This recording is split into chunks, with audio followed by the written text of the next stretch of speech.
El Centro de Estudios Constitucionales de la Suprema Corte de Justicia de la Nación, el Centro de Capacitación Judicial Electoral del Tribunal Electoral del Poder Judicial de la Federación, les dan la más cordial bienvenida al coloquio El Sistema Integral de Justicia Electoral en México, un balance a 2 décadas de su configuración constitucional.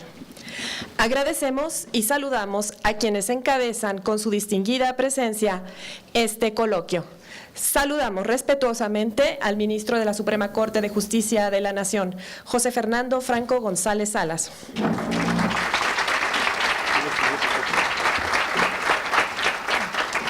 Del mismo modo, distinguimos la presencia de la magistrada presidenta del Tribunal Electoral del Poder Judicial de la Federación, Janine Otálora Malasis.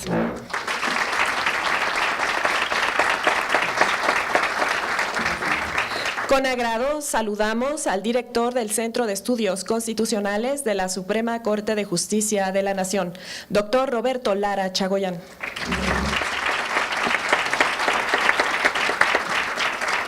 Valoramos ampliamente la presencia del director del Centro de Capacitación Judicial Electoral del Tribunal Electoral del Poder Judicial de la Federación, doctor Carlos Soriano Cienfuegos.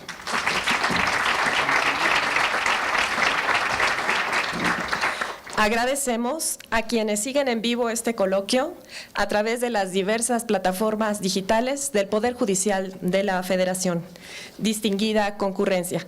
Escucharemos a continuación y para dar inicio a este coloquio al titular del Centro de Capacitación Judicial Electoral del Tribunal Electoral del Poder Judicial de la Federación, doctor Carlos Soriano Cienfuegos. Adelante, por favor. Señor ministro, don José Fernando Franco González Salas, distinguida magistrada presidenta Janine Otálora Malasis, doctor Roberto Lara Chagoyán, director del Centro de Estudios Constitucionales. Apreciable público asistente, muy buenas tardes a todas y a todos. Quiero comenzar por agradecer la presencia de nuestras distinguidas autoridades, así como la hospitalidad de la Suprema Corte de Justicia de la Nación al recibirnos en sus instalaciones. En estos minutos que me dirigiré a ustedes, deseo ser ante todo breve para dar paso a las brillantes disertaciones de los expositores que presiden este coloquio. Por ello, centraré de inmediato mi intervención en un aspecto: el papel de la Escuela Judicial en el apoyo al ejercicio de la función jurisdiccional y el modo en que la nueva forma de cooperación y coordinación entre el Centro de Estudios Constitucionales de nuestra Corte y el Centro de Capacitación Judicial Electoral coadyuvará con tal tarea. Desde la perspectiva propia de su entorno académico y jurisdiccional, el profesor y juez de la Corte de Apelaciones de Chicago, Richard Posner, expone en su libro Senderos Divergentes, la Academia y la Judicatura, algunos de los retos que enfrenta el ejercicio de la función judicial, que me parece se pueden sintetizar en dos grandes sectores. El primero lo constituyen los problemas interpretativos y de construcción doctrinal de los métodos de análisis y resolución de los casos. Reitero, de los métodos, más que de la generación de conocimientos especializados en alguna rama del derecho. Insisto en el punto porque volveré a ello un poco más adelante a fin de proponer un matiz. El segundo punto se integra por las cuestiones organizacionales de las instituciones jurisdiccionales. La problemática se hace más compleja desde la perspectiva del autor que he citado, dado que las soluciones estarían a mano si la academia jurídica tuviera una agenda de investigación robusta en cuanto a la producción de doctrinas que atendieran las prioridades institucionales y sistémicas del Poder Judicial. Lo mismo es aplicable para los aspectos de evaluación de la administración de los tribunales. Sin embargo, ambos temas no son centrales en las escuelas de derecho ni en los institutos y centros de investigación jurídica, según el mismo autor, Posner. Para ejemplificar lo anterior, el autor señala que solo conoce de un esfuerzo específico, el programa de posgrado en estudios judiciales de la Universidad de Duke. Sin caer en exageraciones, y no digo que Posner lo haga porque sus ideas tienen lugar en un sistema jurídico diferente al nuestro, es totalmente plausible y legítimo que las agendas de docencia e investigación de las universidades no se compadezcan a plenitud con las necesidades de los poderes judiciales. Es precisamente ahí y exactamente por eso que la escuela judicial, como concepto, deviene en un puente entre la academia y la jurisdicción. Es una forma en que el Poder Judicial gestiona de manera autónoma sus necesidades en cuanto a generación, reproducción y difusión de conocimientos. En la materia electoral, me permito someter a su consideración una breve agenda que la Escuela Judicial está llamada a desahogar para cumplir con sus fines. Primero, y como ha sido una constante, la necesidad de producir y difundir conocimientos especializados que en principio parecen más cercanos a otras ramas del derecho, mismas que a su vez tienen más puntos de contacto con el mundo electoral. Y aquí señalo que se aprecia una diferencia sustancial con lo expuesto por el profesor Posner. Pensemos, por mencionar solo un ejemplo, en los temas relacionados con el derecho administrativo sancionador electoral. En segundo lugar, la constitucionalización y globalización de todo el ordenamiento jurídico mexicano a través de reformas relevantes como la de Derechos Humanos de 2011, pero también mediante precedentes de los órganos de jurisdicción constitucional. Preponderantemente, nuestra Suprema Corte suponen un cambio en los métodos hermenéuticos de estudio y solución de los casos que llegan al conocimiento de los juzgadores. Por ejemplo, directivas interpretativas como la pro persona, que transforma el esquema mediante el que se conoce de un asunto. Finalmente, como tercer punto, y en el terreno de las cuestiones propias de la forma de trabajo de la Escuela Judicial, subyacen dos aspectos referentes a su método que me gustaría señalar.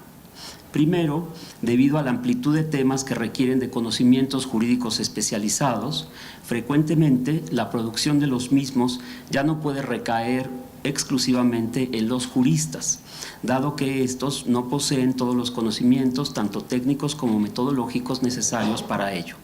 Por lo anterior, en la actualidad, la formación de grupos de investigación interdisciplinarios constituye una respuesta ante la complejidad contemporánea del derecho. En segundo lugar, la necesidad de capacitar a los funcionarios públicos en la materia electoral de forma rápida, efectiva y más allá de los recursos que pueden emplearse en un salón de clases con docente, lleva a hacer uso de diversas tecnologías de comunicación e información en estos procesos. Lo anterior implica que la Escuela Judicial debe modernizarse en los aspectos informático y pedagógico para ofrecer, en la medida de lo posible, cursos autogestionables que faciliten el trabajo autónomo de los alumnos. A partir de la nueva integración de la Sala Superior, el Tribunal Electoral del Poder Judicial de la Federación, a través de su centro, ha capacitado de forma presencial a más de 2.500 personas, adscritas a las autoridades de las entidades federativas y desde luego también pertenecientes a la militancia de los partidos políticos. Y mediante los 22 programas de educación a distancia se ha atendido a un total de 8.797 personas, de las cuales más de 6.700 ya han concluido sus cursos, talleres o diplomados. A lo anterior se suman nuestros posgrados, la ya existente especialidad en justicia electoral y las 2 maestrías en derecho electoral de reciente creación.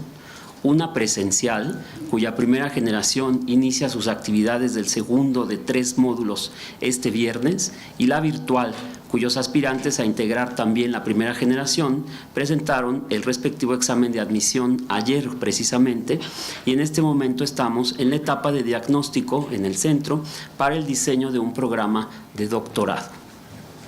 Desde luego, hay mucho por hacer y la cooperación con el Centro de Estudios Constitucionales ya tiene en puerta un primer producto: la celebración de un seminario que titularemos Constitución y Elecciones, cuyo programa abordará los temas de mayor actualidad que existen al respecto, teniendo ante todo una perspectiva plural y por tanto más rica. La colaboración entre ambas entidades hermanas, como somos, es natural y es esperanzadora. Por ello mismo estoy seguro que será provechosa y efectiva para el adecuado apoyo de nuestros órganos jurisdiccionales, tal y como lo marcan nuestras normativas internas. Los recursos materiales, pero sobre todo los recursos humanos, ayudarán a encontrar mejor respuesta a cualquier dilema que se enfrente. Y por ello no dudo que nuestra actuación coordinada y colaborativa es el mejor de los caminos. Muchísimas gracias.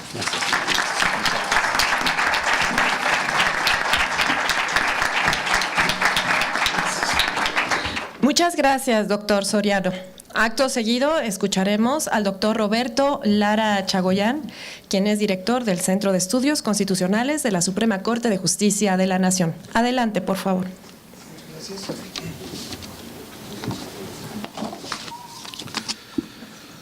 Muy buenas tardes. Saludo respetuosamente al señor ministro Fernando Franco González Salas y a la magistrada Janine Otálora Malasís, así como al doctor Carlos Soriano Cienfuegos, y a quienes les damos la más cordial bienvenida a esta sede del Centro de Estudios Constitucionales. Asimismo, saludo a todos los invitados y asistentes a este evento. Para el Centro de Estudios Constitucionales de la Suprema Corte de Justicia de la Nación, es un verdadero privilegio celebrar este coloquio en el que el Tribunal Electoral del Poder Judicial de la Federación y esta Suprema Corte de Justicia pretenden llevar a cabo un acercamiento de carácter institucional que permita a ambos tribunales advertir puntos de convergencia en aquellos temas que les son comunes, lo que podemos denominar genéricamente la materia constitucional electoral. Hablar de materia electoral es de suyo complicado, pues como sabemos, existen múltiples aristas que dificultan perfilar una delimitación conceptual perdurable. Cada caso que ha sido resuelto por la Suprema Corte, especialmente en acciones de inconstitucionalidad, ha aportado elementos definitorios que han venido a enriquecer el concepto, pero al mismo tiempo han roto previas definiciones que se creían cerradas. Por ejemplo, la Suprema Corte ha establecido que las normas generales en materia electoral no solo, cito, son las que establecen el régimen normativo de los procesos electorales propiamente dichos, sino también las que, aunque contenidas en ordenamientos distintos a una ley o código electoral sustantivo, regulan aspectos vinculados directa o indirectamente con dichos procesos, o que deban influir en ellos de una manera u otra. Fin de la cita. Determinar qué es directo y qué es indirecto con respecto a la materia electoral ha supuesto muy interesantes discusiones al interior del Pleno de la Suprema Corte, pues como se sabe, la determinación de la materia electoral es una condición necesaria para la procedencia de una acción de inconstitucionalidad en la materia. Algo tan aparentemente simple como determinar cuál problema es de naturaleza electoral y cuál no, es apenas una muestra de lo complejo de los problemas a los que se enfrentan a diario nuestros tribunales supremos. Pues bien, la materia electoral, muchas gracias, es tratada por ambos tribunales en sus respectivas competencias, como sabemos, y sus líneas jurisprudenciales caminan, podemos decir, de manera paralela. Cuando ha llegado a haber alguna contradicción en la resolución de algún conflicto, ha sido la interpretación constitucional y el uso de las normas que confieren poderes lo que les han valido a ambas instituciones para tejer el tapiz de la coherencia. El coloquio busca crear un espacio de discusión y análisis de carácter académico entre ambos tribunales, y qué mejor que hacerlo a través de sus respectivos centros de investigación por antonomasia, el Centro de Estudios Constitucionales y el Centro de Capacitación Judicial Electoral. A nuestro juicio, estos dos organismos cuentan con la infraestructura, tanto humana como material, idónea para poder llevar a cabo, si las autoridades así lo deciden y autorizan, una serie de acciones destinadas a fortalecer la reflexión académica que surge con motivo del trabajo cotidiano de los magistrados, magistradas, ministros y ministras. Los puntos de convergencia que constituyen fértiles campos de trabajo entre las dos instituciones tienen que ver, como no podría ser de otro modo, con la idea de constitución. Permítaseme ahondar brevemente en este punto. La misión común de estas dos instituciones del Estado mexicano es la defensa de la Constitución, en el cauce de sus respectivas competencias. Para llevar a cabo esta defensa, los magistrados, magistradas, ministros y ministras se valen de la interpretación y el método jurídico. A su vez, para poder llevar a buen puerto sus interpretaciones, precisan de un punto de partida como base epistemológica, la idea de constitución como norma jurídica y como pacto social. De todos es sabido que la idea clásica de constitución descansaba más bien en la dimensión política que en la jurídica. No por nada, las constituciones se denominan a sí mismas como constituciones políticas. Como señala García-Enterría, el constitucionalismo moderno ha experimentado un cambio a partir de la Segunda Guerra Mundial, en el que cada vez más la Constitución ha sido considerada como una norma jurídica, sin que ello le reste o merme su origen político. Esta transformación, de acuerdo con este autor, se ha debido esencialmente a tres factores.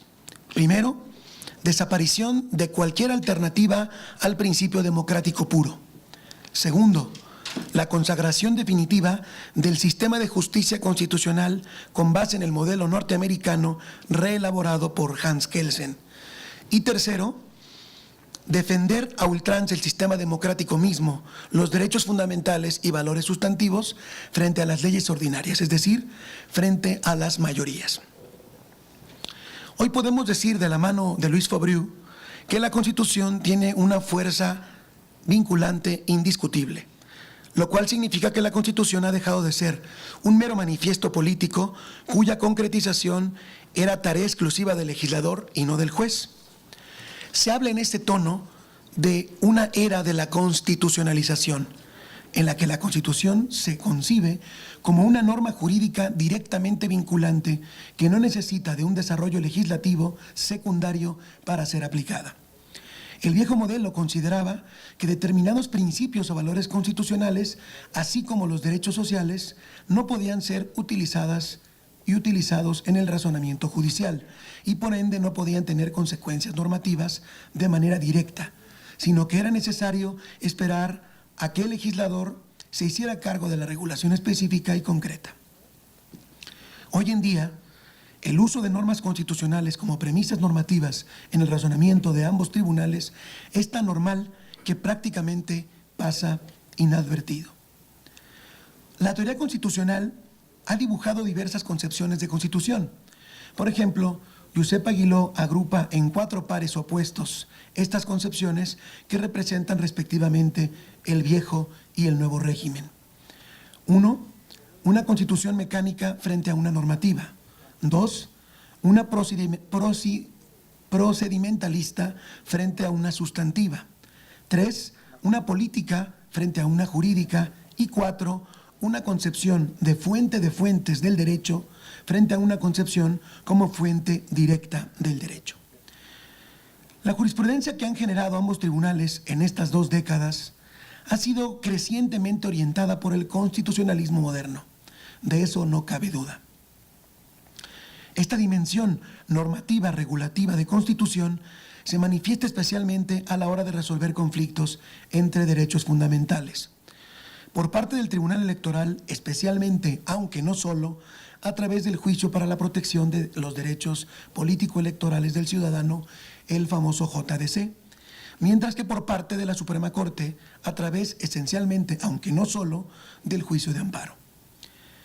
Al respecto, me permito citar una afirmación contenida en una sentencia de amparo, el ADR 2044 del 2008, resuelto por la primera sala de la Suprema Corte, en el que se lee lo siguiente. Ya no es una constitución simplemente constitutiva que se limite a establecer las instituciones y órganos que materializan los poderes del Estado y les atribuya ámbitos de competencia, sino que también es una constitución regulativa que declara cuáles son los fines y valores que dan sentido a las formas y procedimientos de acción política y los convierte en prohibiciones y deberes, en estándares sustantivos que aquellos deben respetar. Pues bien, en esta evolución del trabajo de ambos tribunales se ofrece una rica veta de análisis con un interés académico incuestionable que permite plantearnos preguntas como las siguientes. ¿Qué relación existe entre la llamada técnica jurídica y el nuevo modelo constitucionalista? ¿Qué métodos interpretativos suelen usar los tribunales para resolver conflictos de derechos? ¿En qué medida se da la llamada sobreinterpretación constitucional? ¿Cómo se articulan las decisiones de los tribunales con los efectos de las sentencias que emiten? ¿Cómo se concibe el activismo judicial? ¿Qué uso se da al derecho internacional de los derechos humanos y al derecho comparado? ¿Qué tipo de uso se da a la teoría del razonamiento judicial? ¿Qué autores se utilizan a manera de argumentos de autoridad por los tribunales? ¿Se concibe conscientemente la creación de una doctrina jurisprudencial? ¿Qué peso tienen los principios y cómo se conjugan, con las reglas? ¿Qué peso tiene el principio de proporcionalidad alexiano en ambos tribunales? ¿Cómo articulan en sus resoluciones el trabajo de investigación empírica tan necesario para el logro de los ideales del constitucionalismo moderno, entre muchas otras cuestiones?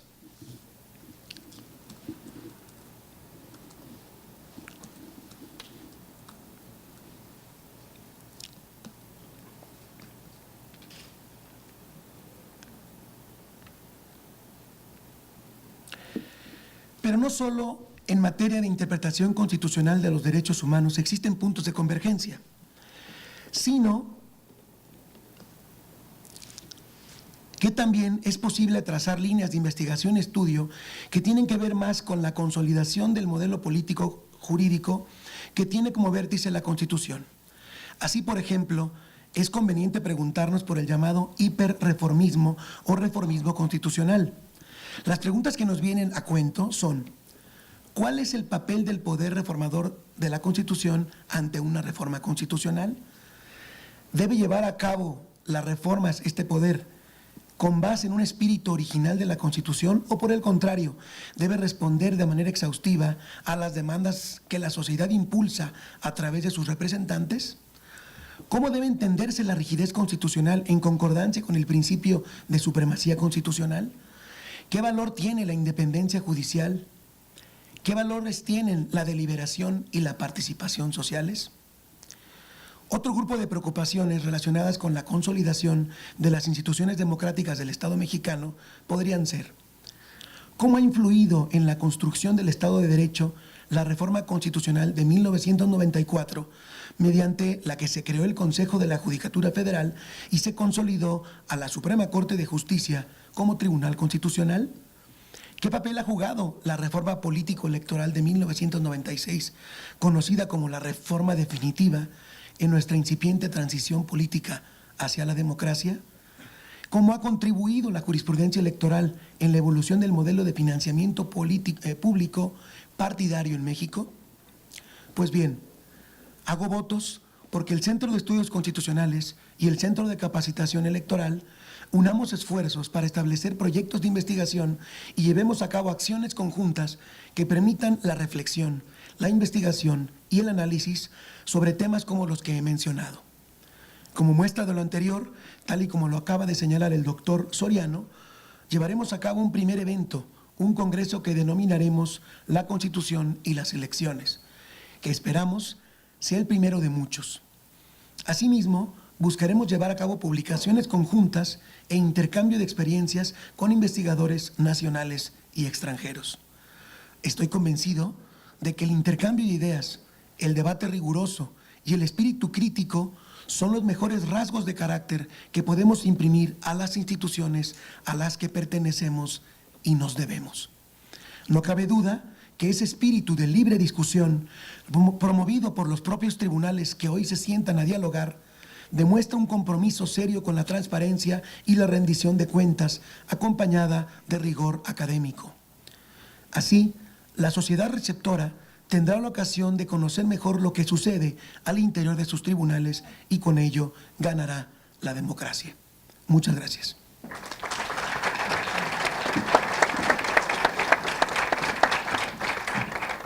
Agradecemos sus palabras, doctor Lara. De manera muy respetuosa, solicito por favor haga uso de la voz la presidenta del Tribunal Electoral del Poder Judicial de la Federación, magistrada Janine Otalora Malassi. Buenas tardes, muchas gracias. Distinguido ministro Fernando Franco González, es un honor compartir con usted una mesa el día de hoy.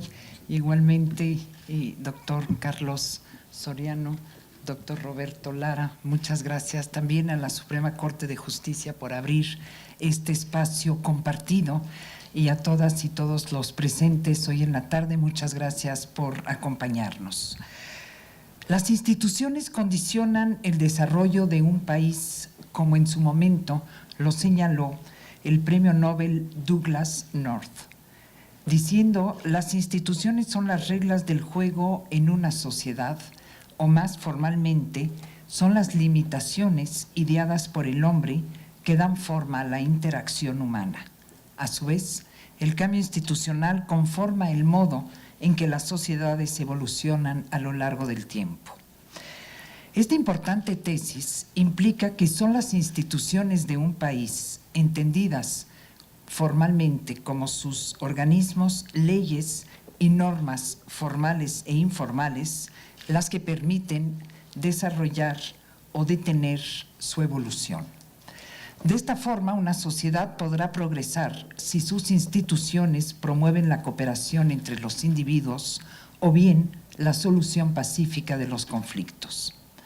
Este es el caso del surgimiento y desarrollo del Sistema Integral de Justicia Electoral en México, que por 2 décadas ha defendido los derechos político-electorales de los ciudadanos, legitimado la celebración de elecciones en nuestro territorio nacional, permitido la resolución de controversias por la vía del derecho y contribuido a la alternancia democrática, así como a la transmisión pacífica del poder. Este sistema ha sido el fruto de muchas generaciones de mexicanos que dieron su talento y esfuerzo para diseñar un esquema electoral que tuviera como base lo jurídico y ya no lo político. La reforma constitucional de 1996 fue un parteaguas para crear este sistema. Se judicializaron los procesos electorales y se creó un tribunal electoral formando parte del Poder Judicial de la Federación. Tal como en su momento lo señaló el ministro Fernando Franco González, el gran mérito de la reforma de 1996 fue en 2 sentidos. Cito al señor ministro. El primero, mediante el fortalecimiento de la autonomía e independencia resolutiva de las instituciones electorales. El segundo, al establecer por primera vez en la historia de nuestro país el control constitucional y legal de las normas generales, actos y resoluciones en materia electoral, tanto federales como locales. Y en efecto, con esta reforma se faculta a la Suprema Corte de Justicia de la Nación para ejercer el control constitucional de las leyes electorales y se dispone que el Tribunal Electoral se ocupará del control constitucional de los actos electorales. A partir de 1996, el Sistema Integral de Justicia Electoral se ha venido fortaleciendo con posteriores reformas constitucionales y legales, así como a través de las propias resoluciones judiciales y de la jurisprudencia en la materia. Sin duda, este sistema ha contribuido positivamente a la consolidación de la democracia en nuestro país, así como a la alternancia democrática, no solo en el Poder Ejecutivo Federal, sino en todos los órdenes de gobierno. José Goldenberg nos recuerda de manera muy acertada que gracias a todos estos esfuerzos, por primera vez hubo elecciones en la capital y ganó un partido de oposición al gobierno federal. Por primera vez contamos con una Cámara de Diputados sin mayoría alguna de un partido político. Por primera vez hubo alternancia en centenares de municipios, diferentes gobernaturas y en la propia presidencia de la República, y por primera vez el Senado se equilibró de manera impensable para muchos.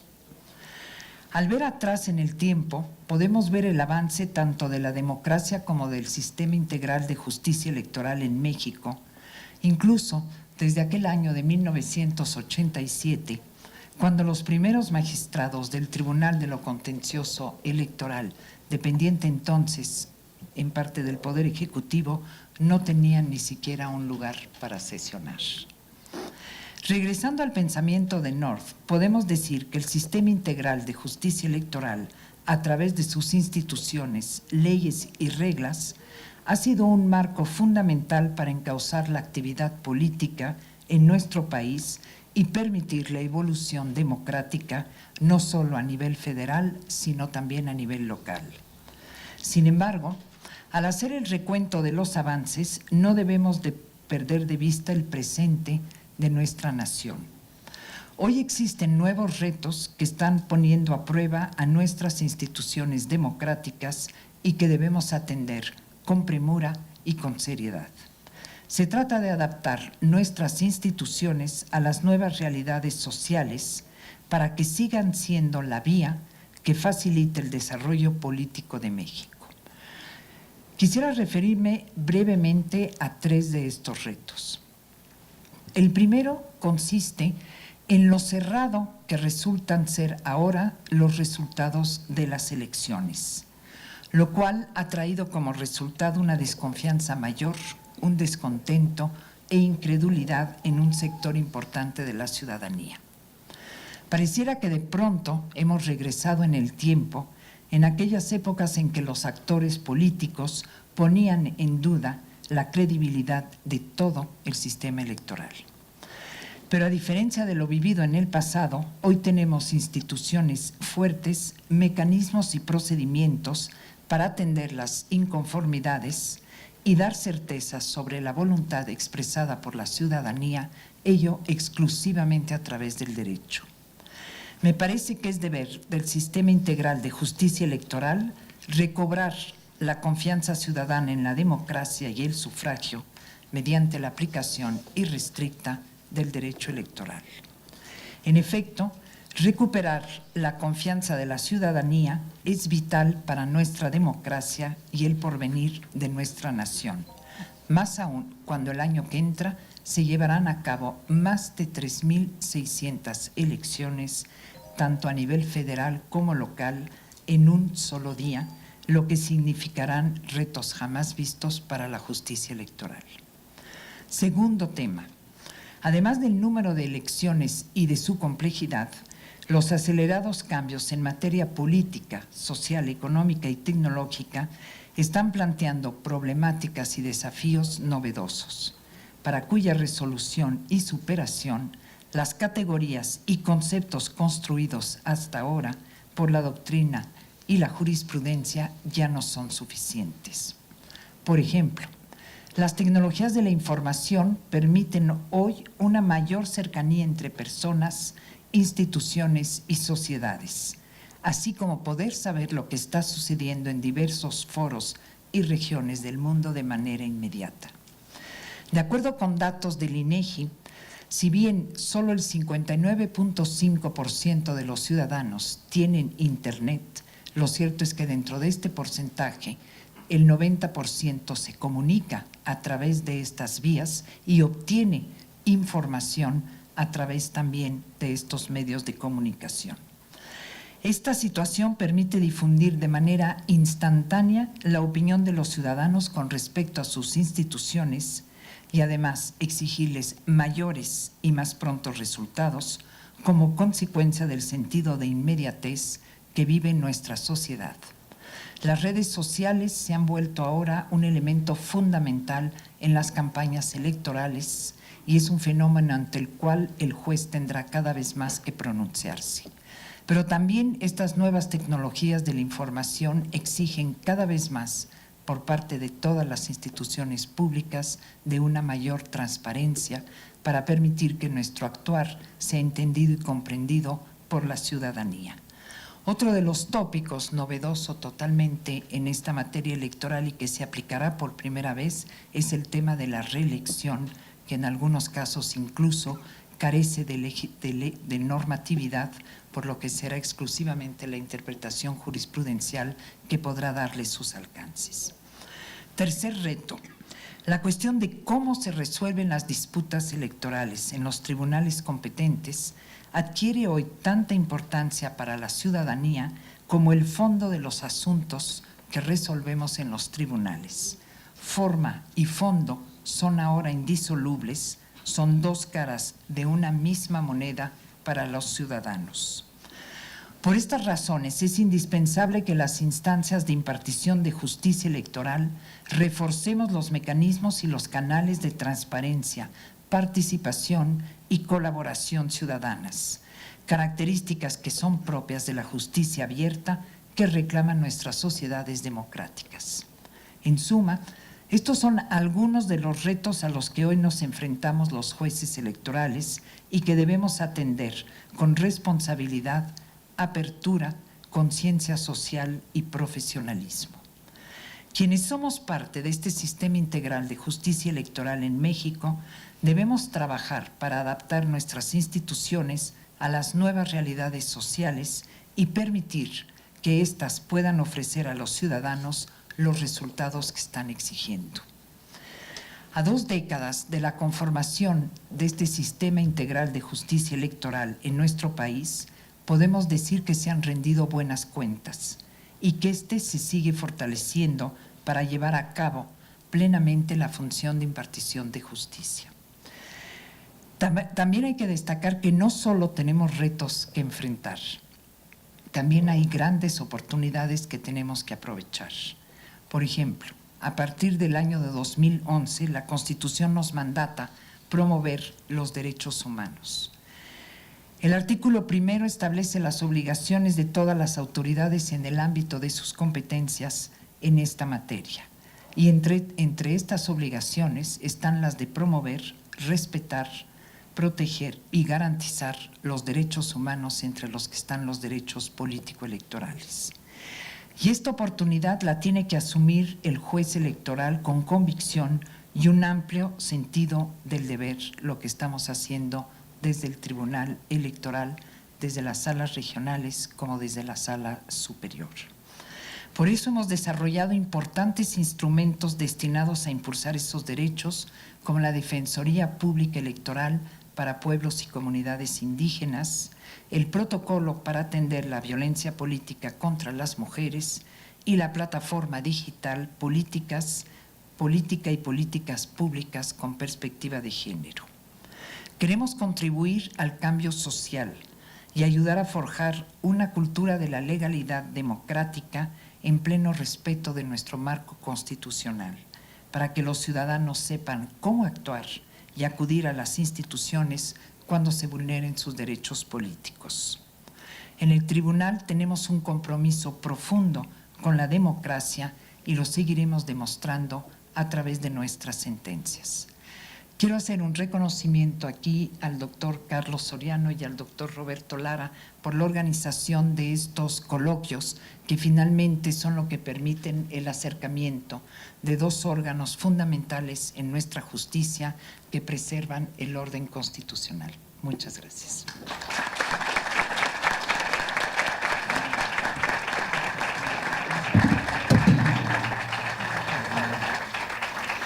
Agradecemos ampliamente su mensaje, magistrada presidenta Otálora. Enseguida, de manera muy respetuosa, solicito por favor haga uso de la palabra el ministro de la Suprema Corte de Justicia de la Nación, José Fernando Franco González Salas.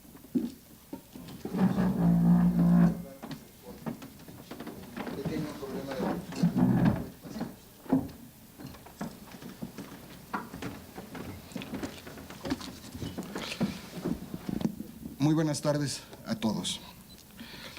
Magistrada Janine Madeleine Otálora, presidenta de la Sala Superior del Tribunal Electoral del Poder Judicial de la Federación, tan cercano a mí como usted sabe. Doctor Roberto Lara Chagoyán, director del Centro de Estudios Constitucionales de nuestra querida Suprema Corte. Doctor Carlos Soriano Cienfuegos, le comentaba el gusto que me da escuchar el nombre de la institución que dirige dentro del tribunal, el Centro de Estudios de Capacitación Judicial Electoral. Algún día les platicaré las vicisitudes que vivimos para que esto pudiera caminar. Distinguidas juzgadoras y juzgadores, distinguidas señoras y señores. Reciban todos un saludo del presidente Luis María Aguilar Morales, quien me honró y me distinguió con su representación para estar en este evento, y además pues que me da un inmenso gusto por el tema que abordamos hoy. Y creo que el tema fue perfectamente escogido porque efectivamente son 20 años de que hay un sistema integral de justicia electoral en el país. Realmente por ello me complace muchísimo estar aquí con ustedes esta tarde. Ya lo han mencionado tanto los directores de los centros como la magistrada presidenta, la importancia que tiene el intercambio de conocimientos, de experiencias, en cualquier foro académico serio, pero especialmente para nosotros en este foro en que se abordarán temas electorales y desde el punto de vista constitucional, lo cual es la tarea fundamental que tenemos tanto el Tribunal Electoral del Poder Judicial de la Federación como la Suprema Corte de Justicia de la Nación y sus órganos jurisdiccionales. Me parece que con esto efectivamente se fortalece la cultura académica, la cultura científica dentro del estudio que se debe realizar, porque al final del día eso es lo que permite que cuando se llega a la judicatura se llegue con un acervo suficiente de conocimientos para ponerlos en práctica y adecuarlos al caso concreto que se debe resolver. Creo que yo sumaría los retos que tiene el tribunal, como lo tiene la Suprema Corte todos los días, es precisamente que todo ese bagaje de conocimientos, toda esa serie de instrumentos que tenemos de carácter intelectual, muchas veces son rebasados en la realidad y el juez tiene que aplicar también su sentido constitucional, su sentido para la protección de los derechos humanos y su sentido de justicia en última instancia. Y creo que esto es lo que también va legitimando a las instituciones. En la invitación que me hicieron llegar, los organizadores me solicitaron realizar un balance de la trayectoria de lo que denominaron, con gran tino, lo repito, ¿no?, el Sistema Integral de Justicia Electoral. En atención a ello, esta tarde me permitiré compartir con ustedes una serie de reflexiones basadas en mi experiencia como integrante del máximo Tribunal Constitucional, en el que ya llevo más de 10 años, y también en mis memorias de cuando integré el contencioso electoral y el Tribunal Federal Electoral, que además me han permitido, por un morbo positivo, seguir muy de cerca también al Tribunal Electoral del Poder Judicial de la Federación. No pretendo de ninguna manera hacer un diagnóstico exhaustivo de todo lo que puede uno decir en este coloquio, sino solo esbozar algunos apuntes que quizás pueden serle útiles para encadenar una serie de cuestiones que me parece que son importantes para entender en qué momento estamos y por qué hemos llegado a este momento con instituciones sólidas. Respecto de esto, solamente haré algunas reflexiones de contraste para representar gráficamente lo que significa la evolución en muy pocas décadas particularmente de la justicia electoral. Y creo que no podemos perder de vista tres tiempos y tres instituciones que generaron esta evolución. La primera en 1977, que se olvida en el cúmulo de cosas que hoy existen, ¿verdad?, cuando se estableció un recurso de reclamación ante la Suprema Corte de Justicia de la Nación para impugnar las determinaciones del Colegio Electoral de la Cámara de Diputados. Desafortunadamente no prosperó este recurso. Por un lado, había serias críticas porque no era un recurso que le permitiera a la Corte dictar sentencias vinculativas. Y esto fue atacado tanto adentro como afuera de la Suprema Corte de Justicia, lo que hizo que desapareciera. Hubo 23 nada más de estos recursos que nosotros hayamos podido encontrar y ninguno de ellos fue resuelto en el fondo. Todos se resolvieron por cuestiones de fondo. El segundo es precisamente el mencionado por la magistrada, que le agradezco que lo haya señalado en su intervención, que es el contencioso electoral, el Tribunal Contencioso Electoral. Ese fue el embrión, un pequeño tribunal con poquísimas facultades resolutivas, con una infraestructura verdaderamente limitada, ¿no?, que logró sembrar de manera definitiva, como se aprecia en la historia, que era indispensable contar con una judicatura electoral especializada en nuestro país. Le tocó vivir un solo proceso, el de 1988, complicadísimo, y en ese proceso solamente resolvió, fíjense nada más, es una cosa muy curiosa, en esa vida efímera resolvió solamente 44 recursos de apelación y 593 recursos de queja. Ahora, tomen en cuenta que se tuvieron que resolver en un contexto verdaderamente dramático, no estoy exagerando, por la situación que generó esa elección, ¿verdad?, en 23 días. Y tomen en cuenta que el tribunal contaba con 12 máquinas eléctricas, ¿verdad?, y éramos solo unas cuantas decenas de personas las que trabajábamos. A pesar de ello, ese tribunal sentó una huella, y esa huella fue que había que sustituir el sistema político de calificación de las elecciones, es decir, los colegios electorales, por un sistema jurisdiccional o administrativo jurisdiccional, como lo quieran llamar, que fuera el que jurídicamente resolviera en última instancia los conflictos electorales. Evidentemente, ¿no?, ese se tuvo que transformar y así nació el Tribunal Federal Electoral, con mucho más capacidad resolutiva. Y lo importante de este tribunal es que consolidó realmente la idea ya generalizadamente de que tenían que sustituirse los colegios electorales. Y esto costó 6 años de intenso trabajo. Aquí hubo una reforma en 93, importantísima, también se pierde de vista, por la cual se estableció una segunda sala, una sala de segunda instancia se llamaba en el Tribunal de lo Contencioso. ¿Por qué? Porque se tomó la decisión de desaparecer los colegios electorales de la Cámara de Diputados y de Senadores.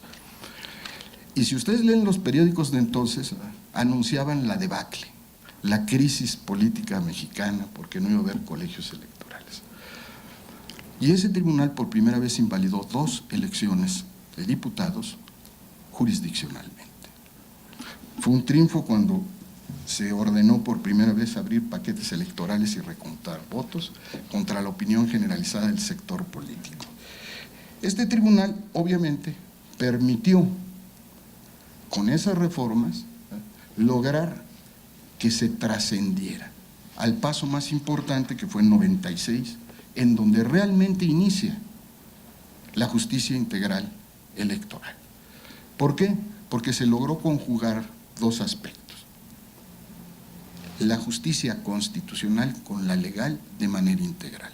Y eso fue lo que hizo, como recordarán, que las acciones de inconstitucionalidad se dejaran en la Suprema Corte y al Tribunal Electoral del Poder Judicial de la Federación, a pesar de que algunos no lo entendieron así, se le dotó de la facultad de inaplicar las normas por resultar inconstitucionales. El Tribunal Electoral del Poder Judicial de la Federación, desde entonces, ha demostrado que no fue un error histórico como todos lo señalan, sino un verdadero éxito y afortunada decisión de los mexicanos de fortalecer la justicia electoral. Ahora, respecto a la visión general del tema que nos ocupa, quisiera comenzar haciendo referencia a uno de los aspectos a los que se ha prestado mayor atención en este año que celebramos el centenario de la Constitución de 17. Me refiero desde luego al dinamismo del cambio constitucional por la vía de la reforma. Unos lo critican, otros lo alaban, pero lo cierto es que tenemos un dinamismo de reforma constitucional muy significativo. Como ustedes saben, hasta enero pasado nuestra Carta Magna había sido objeto de 231 decretos de reforma y que han reformado en más de 700 ocasiones distintos artículos de la Constitución. Estas cifras hay que tomarlas con la reserva debida, puesto que algunos artículos han sido reformados en sus mismas porciones normativas varias veces. Consecuentemente ha sido reforma sobre reforma. Desde entonces se publicaron 2 decretos adicionales, uno en materia de justicia laboral y otro en materia de mecanismos alternativos de solución de controversias. Estos son los últimos, junto con la última reforma constitucional en materia de justicia laboral, como ustedes saben. Mi intención al traer a colación estos datos no es abundar en las críticas que se han planteado a este rasgo de nuestro constitucionalismo. La idea es simplemente resaltar que no pocos de los cambios realizados a nuestra Constitución han sido respuesta a condiciones específicas que requerían de la atención del Estado a través del derecho. El tema que nos ocupa hoy es, a mi juicio, una de las materias en las que la reforma constitucional ha producido más cambios significativos, aunque desde luego estos no estén exentos de retos igualmente importantes. En especial quisiera hacer referencia a 2 reformas que contribuyeron de manera sustancial a que este país se transformara de manera pacífica por la vía de la ley y comenzara progresivamente a consolidarse como un Estado constitucional democrático de derecho. Como ya lo señalé, están las reformas en materia electoral respecto de la judicatura electoral específicamente, pero además tenemos la reforma de 1994, por la cual se transformó el sistema orgánico de la Suprema Corte de Justicia, pero también se le dotó de facultades muy importantes.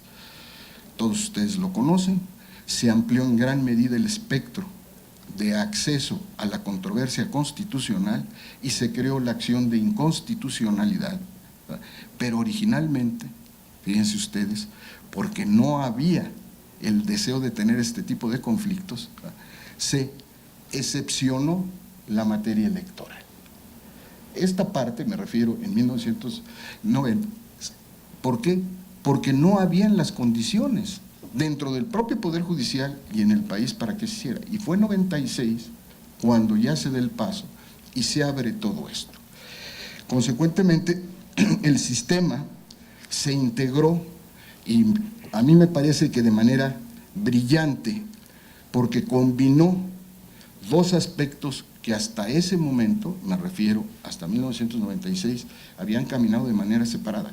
La justicia electoral estaba encargada a un órgano jurisdiccional autónomo, ¿verdad?, y la Corte no conocía en lo más mínimo de los problemas electorales, a pesar de que seguía existiendo la jurisprudencia de que cuando se violaban derechos humanos, garantías individuales en aquel entonces, ¿verdad?, iba acompañado de cuestión electoral, entonces sí lo podía ver.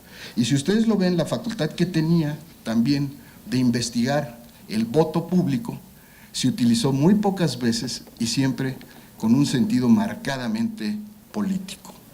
Consecuentemente, no había participación del Poder Judicial de la Federación hasta entonces, hasta 96, en la parte electoral.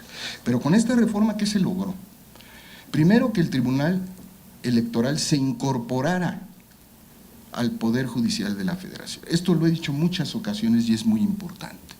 El Tribunal Electoral es un poder del Estado cuando actúa. Y esto se hizo así, a pesar de muchas críticas. ¿Por qué? Porque iba a calificar en última instancia todas las elecciones de los otros poderes, incluyendo la presidencial. Por eso se incrustó en el Poder Judicial. Pero al mismo tiempo se hizo una amalgama interesante de facultades, ¿no? Y se separaron aquellas que se consideró debían estar separadas, particularmente la acción de inconstitucionalidad. Mucho se habló en aquel entonces de que también debería ser materia del Tribunal Electoral, y sin embargo vimos voces que consideramos que esa era una facultad de la Corte. Y si la Corte conocía de acciones de inconstitucionalidad de todas las materias tan complejas y en algunos aspectos más que la propia electoral, debería conservar esa facultad de manera exclusiva.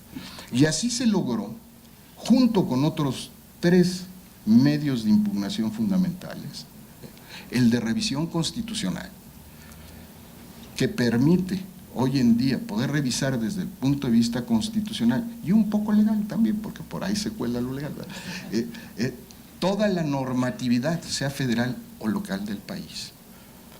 En segundo lugar, y es muy importante y las cifras lo acreditan, el juicio para la protección de los derechos político-electorales de los ciudadanos, que son, como aquí se mencionó, derechos humanos.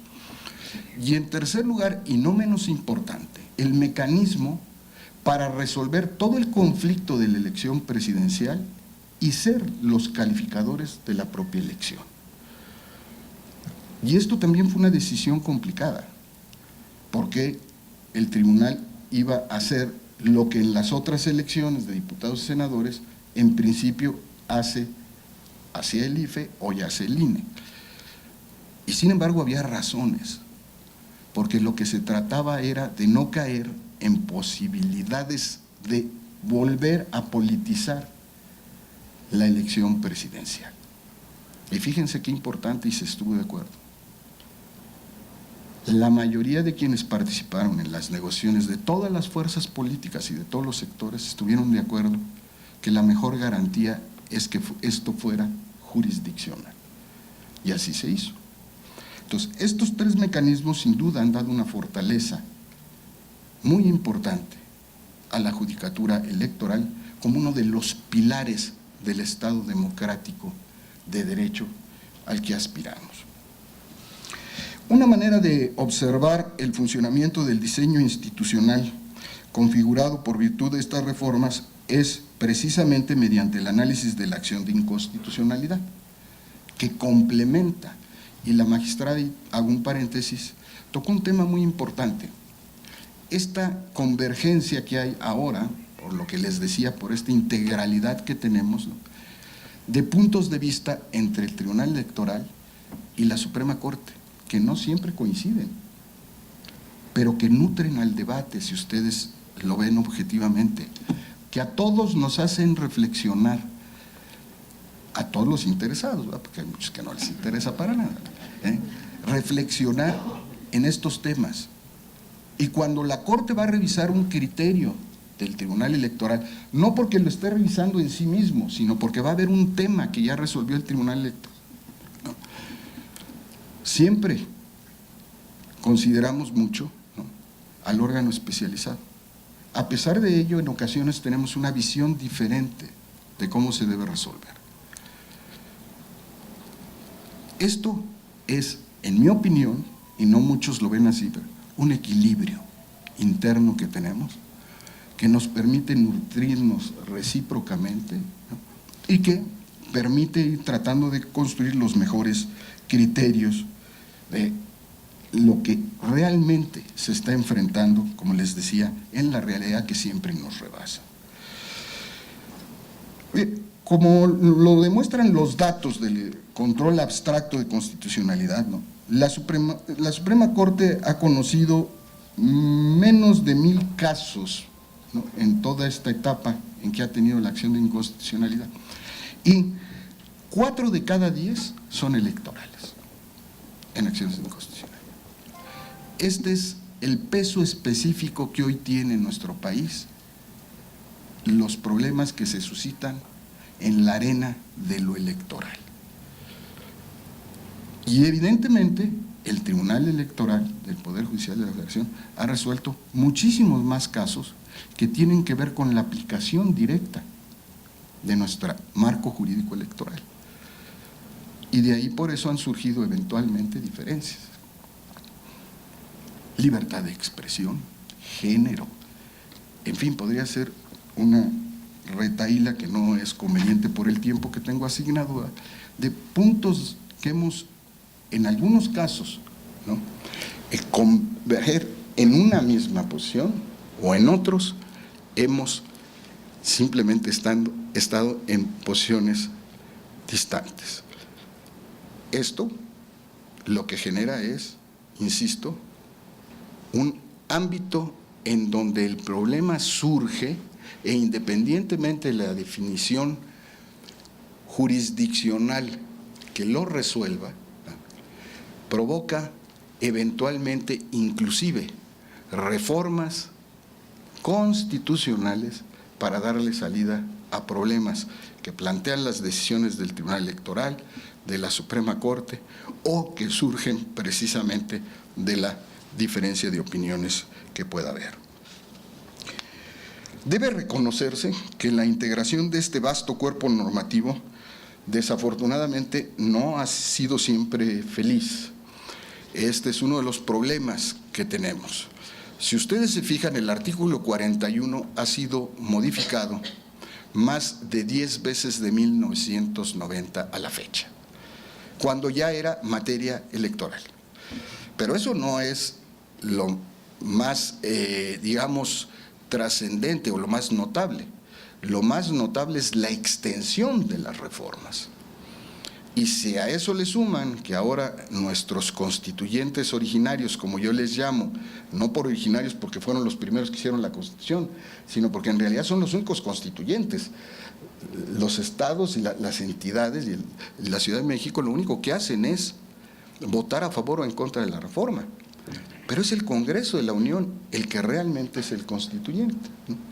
Y el constituyente ha optado por nuestra idiosincrasia constitucional que rige en nuestro país en los últimos años, de hacer transitorios más largos que los artículos sustantivos. Y esto a veces nos mete en unos problemas espantosos. Si ustedes han seguido algunos debates, no voy a meter al Tribunal Electoral, algunos debates que hemos tenido, ¿verdad?, en el análisis de la aplicación de los transitorios se podrán dar cuenta de veras de la complejidad en la que nos ha metido. Entonces, realmente las reformas no han sido muy felices, ¿no? Tuvimos una en que se prohibía las candidaturas independientes.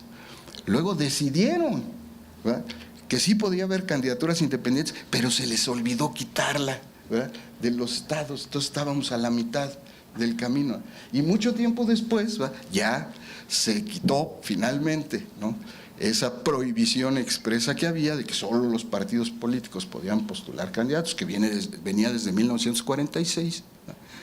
Y no solo eso, hicimos la gran reforma de candidaturas independientes. Y yo les pediría que otro día que yo no esté aquí, se sienta en confianza, la magistrada les platique el tipo de problemas que han enfrentado y que van a enfrentar con las candidaturas independientes en el marco jurídico que tenemos. Y miren, lo digo un poco en plan de broma, pero sí también en plan en serio. Este es el tipo de cosas que generarán, sin duda, ¿no?, conflictos inéditos que van a plantearse, ¿no?, a la luz de la posible proliferación de candidatos independientes.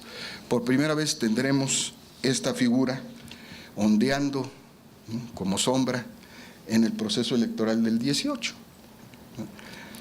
Y bueno, yo creo que tanto el INE como el Tribunal Electoral van a enfrentar en la práctica muchos problemas que hoy ni siquiera podemos imaginar. Espero equivocarme, pero creo que la realidad lo ha venido demostrando. Y lo pongo como un ejemplo de una muy bondadosa reforma que por la forma en que se hizo, ¿verdad?, pues dejó muchos huecos.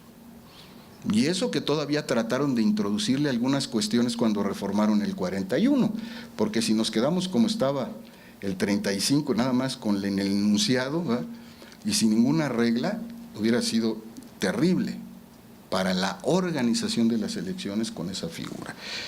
Pero esto es parte de la construcción, y esta es la parte bondadosa, insisto, ¿no?, la parte buena de nuestras reformas. es la parte que aspira a que tengamos una mejor democracia. Y voy a hacer una reflexión final en unos minutos, ¿no?, en relación a esto que creo que es lo más importante de este tipo de eventos en que nos congregan ustedes para escuchar distintos puntos de vista. Hoy, a la luz de todas estas reformas electorales, en mi opinión, no hay duda que tenemos, a mí no me gusta decir las mejores, porque es muy subjetivo. Tenemos de las mejores instituciones electorales en el mundo. ¿Tienen problemas? Tienen problemas. A veces se agudizan, a veces se agudizan. Pero su marco institucional y su regulación jurídica son verdaderamente, ¿no?, de admirar, en lo bueno y en lo malo.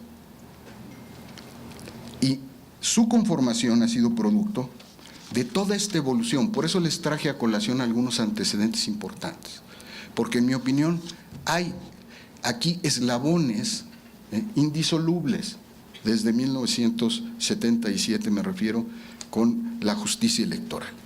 Porque todos esos experimentos que se tuvieron previos al Tribunal Electoral permitieron concebir a esta institución y permitieron que se siguiera consolidando con reformas ya como Tribunal Electoral.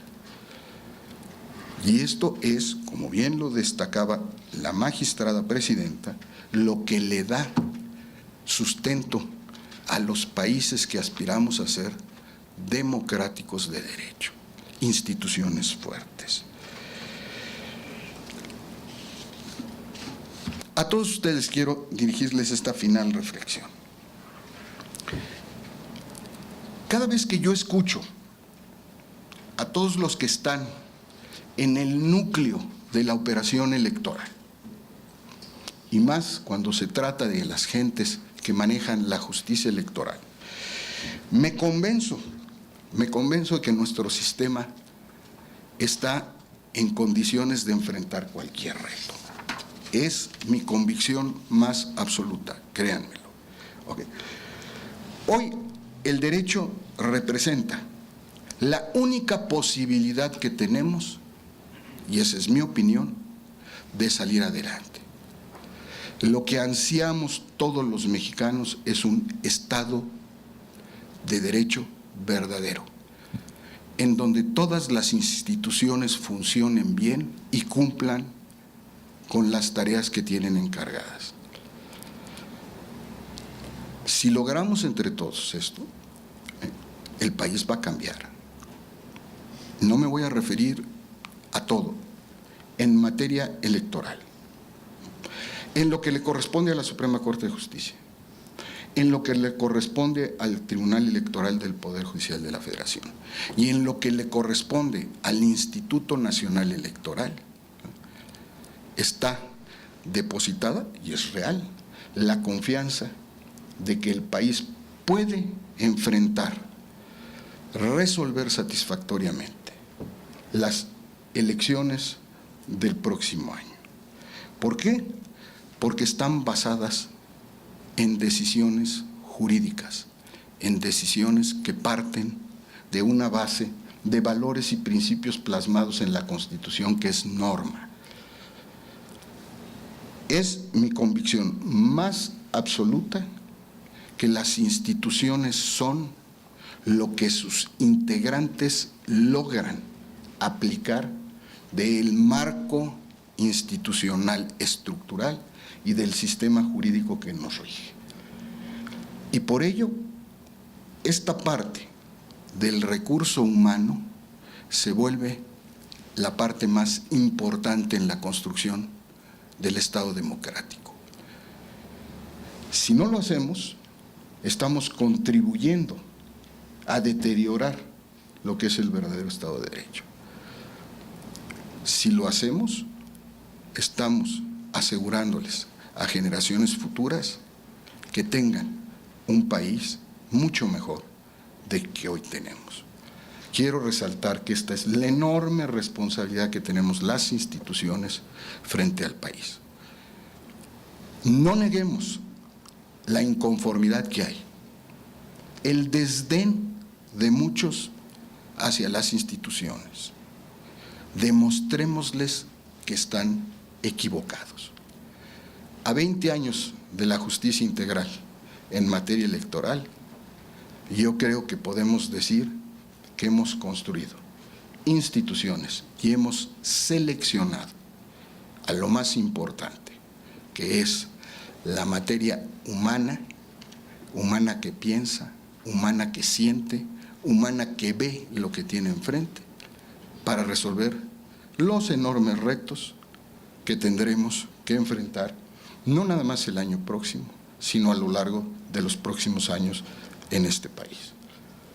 Por eso felicito a quienes organizaron este evento y yo les invito a que seamos críticos, a que veamos las cosas con objetividad en todos los sentidos para que busquemos las mejores soluciones. Y estoy seguro que en este foro se va a lograr eso. Muchas gracias.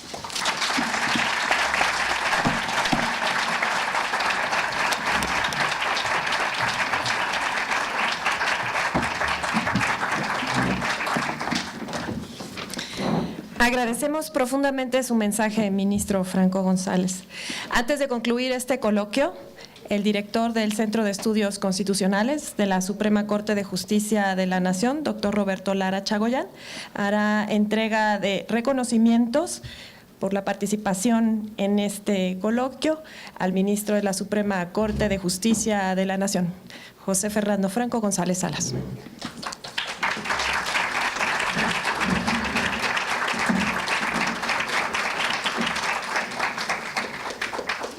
Y hará lo propio también con la magistrada presidenta del Tribunal Electoral, Janine Otálora Malasis.